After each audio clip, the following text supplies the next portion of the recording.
அங்க அமைச்சர் துரைமுருகன் அவர்கள் இன்னைக்கு அவர் ஒரு அறிக்கை விட்டுருக்க, நான் கலைஞர் காலத்திலிருந்து இருக்கிறவன், நான் எத்தனையோ தடுப்பணை கட்டிட்டேன், எத்தனையோ அணை கட்டிட்டேன்னு சொல்லிட்டு இருக்கிறேன்.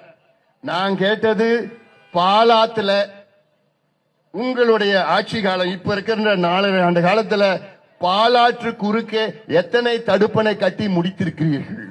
நான் கேட்கிறேன். நீங்க சொல்றீங்கல்ல 67 இருந்து ஆட்சியில நீங்க இருக்கிறீங்க, 67 இருந்து இன்னைக்கு வரைக்கும் பாலாத்துல எத்தனை தடுப்பணை கட்டிருக்கிறீங்க? நீங்க ஒண்ணு விட இல்ல. ஆந்திராக்காரன் 22 தடுப்பணை கட்டிட்டான், 32 கிலோமீட்டர் ஆந்திராவில போகுது, அதுல 22 தடுப்பணை கட்டிட்டான். கர்நாடகாவில் 84 கிலோமீட்டர்ல 15 தடுப்பணை கட்டிட்டான்.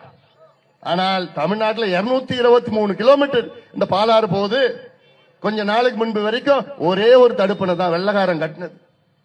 அதன் பிறகுதான் நாங்க சொல்லி சொல்லி அழுத்தம், போராட்டம், துண்டு பிரச்சுரம் எல்லாம் கொடுத்துதான் அப்புறம் தான் இப்போ மொத்தத்துல பாலாத்துல 3 தடுப்பணைகள் மட்டும்தான் இன்று முடிக்கப்பட்டிருக்கிறது. அந்த 3ம் காஞ்சிபுரம், செங்கல்பட்டு மாவட்டத்தில் இருக்கு. இங்க திருப்பத்தூர், வேலூர், ராணிப்பேட்டை மாவட்டத்தில் ஒரே ஒரு தடுப்பணை கூட முடிக்கப்படவில்லை.